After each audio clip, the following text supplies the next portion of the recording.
আমি প্রথমেই আপনাদের সকলের জানবার জন্য বলি, জিনিসপত্রের দাম শীতকাল আসছে, ইমিডিয়েট টাস্ক ফোর্সের একটা মিটিং করা হোক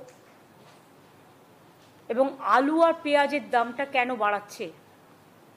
আমি আলু বলেছিলাম নিজের রাজ্য আগে পাবে, যেটা আমি প্রোডাকশান দিই।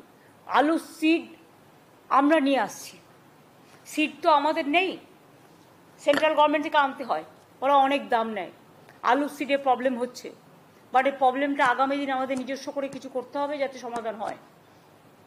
কিন্তু আমরা বলেছিলাম আমাদের যা প্রয়োজন রাজ্যের, সেটাকে রেখে নতুন আলু যতক্ষণ পর্যন্ত না উঠছে ততক্ষণ পর্যন্ত বাইরে আলুটা যাবে না।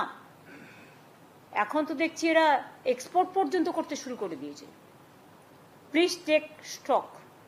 আমি আজ থেকে মার্কেটিং, অরবিন্দ আমাদের ওঙ্কার মিনার হাতে দুটো ডিপার্টমেন্ট ছিল, একটা এগ্রিকালচার ডিপার্টমেন্ট আর একটা মার্কেটিং ডিপার্টমেন্ট এগ্রিকালচার। দুটো খুব বড় ডিপার্টমেন্ট, একজনের দ্বারা সম্ভব নয়। বেচারা মান্নাকে আমি দায়িত্ব দিলাম, অ্যাগ্রো মার্কেটিং ডিপার্টমেন্টের চেয়ারম্যান করলাম আজ থেকে। সুতরাং প্লিজ টেক এ স্টক, কোন পজিশনে আছে এবং আমাকে জানাতে হবে, টাইম টু টাইম মনিটর করতে হবে। ডিজিকে ডাকুনি কেন এই মিটিংয়ে? Immediate call.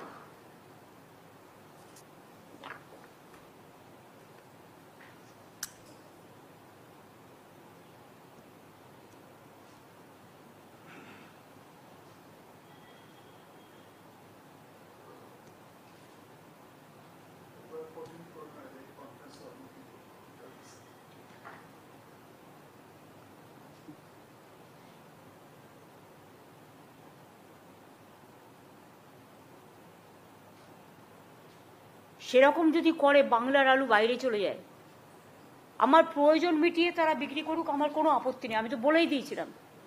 এবং আমি ছাড়তেও শুরু করেছিলাম, ছেড়েও ছিলাম অনেকটা।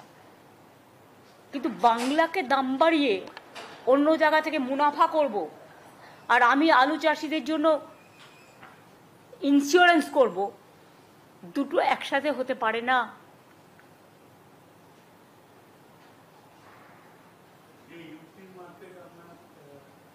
আমি অন্য কোনো রাজ্যের সাথে আমার মার্কেটের তুলনা করব না।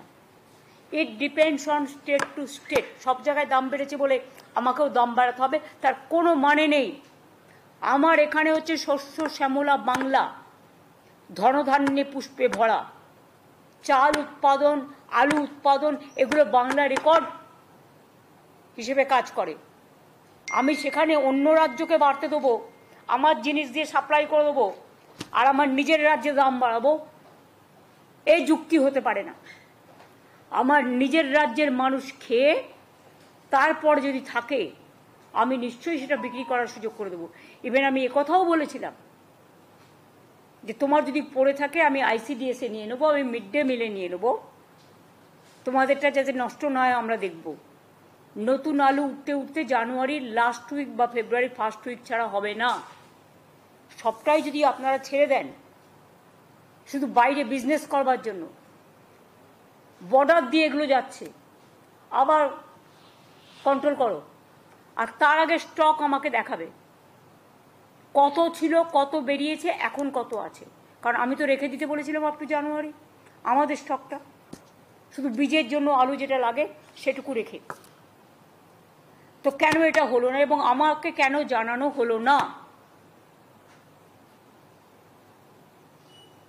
আমি বলেছিলাম 1 লক্ষ করে করে আমি ছাড়বো, ছাড়তেও শুরু করেছিলাম, তারপরে যতটা পেরেছে নিয়ে নিয়েছে। আমি একটা কথা বলি, রাজীব কুমার তুমিও আছো, এটা কিন্তু প্রেসের সাথে ডাইরেক্ট কানেক্টেডও আছে। কিছু জিনিস ইমিডিয়েট ইউ টেক কেয়ার। হয়তো তুমি চেষ্টা করো, কিন্তু local police is not helping. সবাইকে বলছি না, আমি একাংশ। পলিটিক্যাল নেতাদের নামে সবাই বদনাম করে বেশি। 5 টাকা খেলে 500 টাকা বলে দেয় চোর। কিন্তু পলিটিক্যাল নেতারা টাকা খাওয়ার আগে 10 বার ভাবে জনগণের টাকা খাওয়া কি উচিত। তাদের নিজস্ব একটা দায়বদ্ধতাও থাকে। কিন্তু লোয়ার লেভেলে কিছু অফিসার্স, কিছু কর্মী যারা এই গভর্নমেন্টকে ভালোবাসে না, এবং তোমার পুলিশেরও কিছু লোক তারা টাকা খেয়ে আজকে বালি চুরি বলো, কয়লা চুরি বলো, সিমেন্ট চুরি বলো, জয়গাঁওতে এত পাথর পড়ে আছে, ভেঙে কেন তোমরা টেন্ডার করছো না? এটা তো এগ্রিকালচার, এটা তো ল্যান্ড ডিপার্টমেন্ট করবে। ল্যান্ড ডিপার্টমেন্ট কি করছে, কেন বসে আছে? ওয়াই?